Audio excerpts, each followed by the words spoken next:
secret to success. Really, if you do this, you will succeed. If you don't, well, uh, so recently I was interviewed on a podcast, which I love to do. It's always really fun to, get to talk about myself, right? Like I don't do that enough. But it's always really fun to come on a podcast, talk to a new audience that I've never spoken to before, and build that new relationship. It's always fantastic. This time, when I was coming on, this became a little special because they asked me to do some homework before the podcast started, which which was interesting. So they asked me to think about what was my biggest business lesson that I had had in my career. And I sat down and I started thinking, and it really took me on a bit of a profound journey of of self-exploration, because I started looking at, like, what is it, what's happened to me in my business career. I had, if we just look at it in its, from a very, very high level, we had some initial, we started out with no idea what we were doing.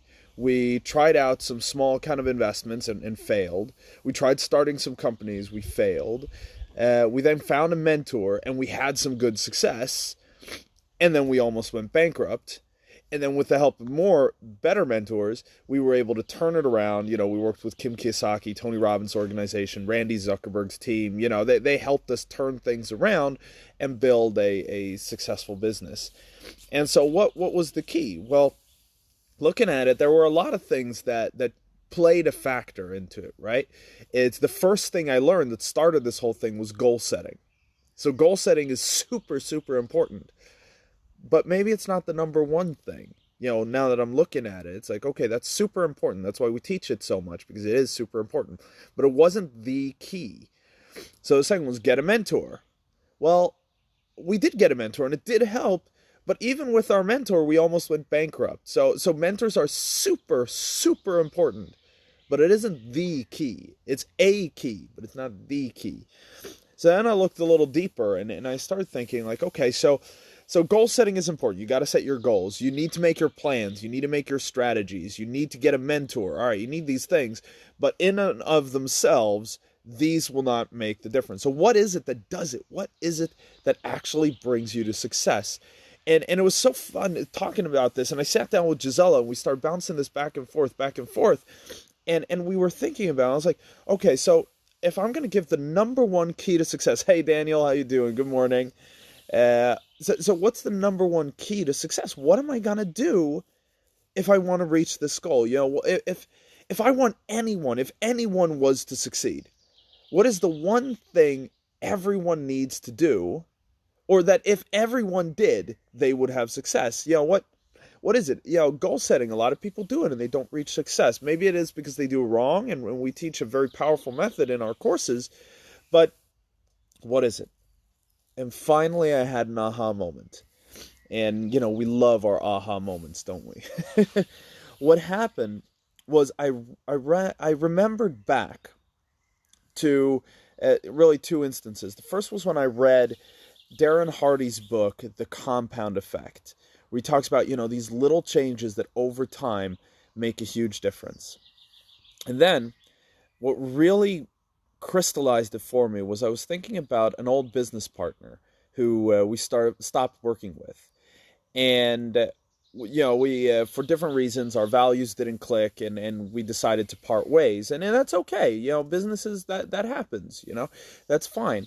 But that was a bit of a bad breakup, and that happens too. And so there was some bad blood there, and but I was thinking about that when that relationship happened, and I remembered me and Gisela, when that was breaking up, we were taking a walk, and generally I always want the best for everyone, but in that moment I was very hurt, okay? So I was feeling a lot of pain.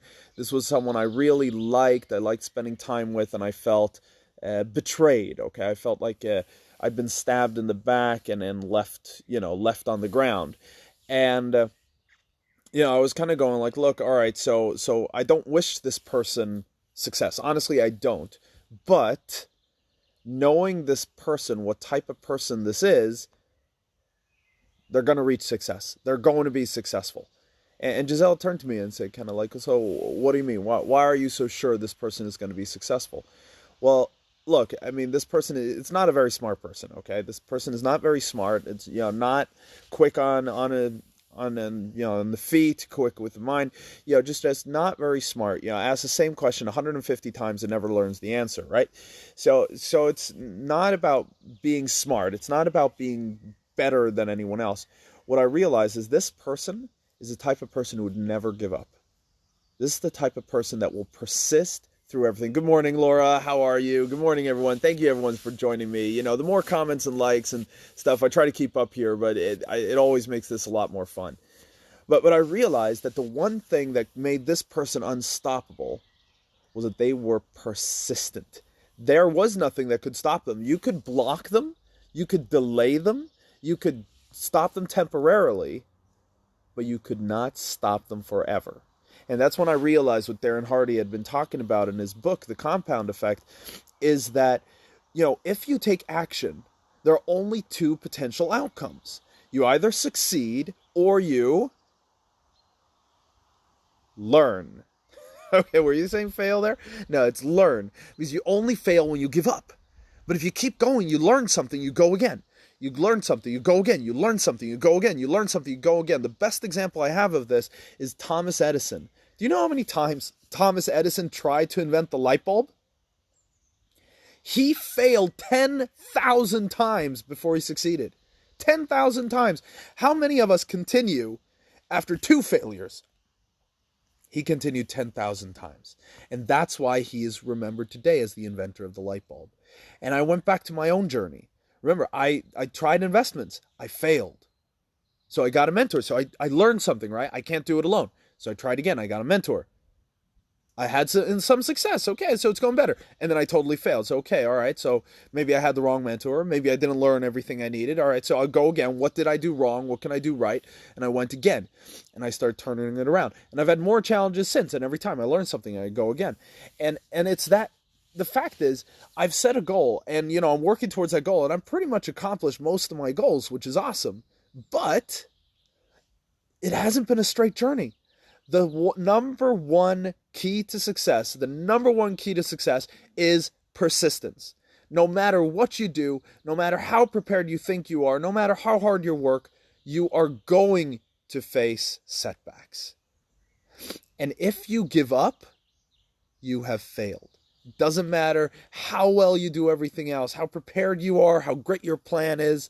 Napoleon Bonaparte, the general, said, planning is key to success. I'm paraphrasing here.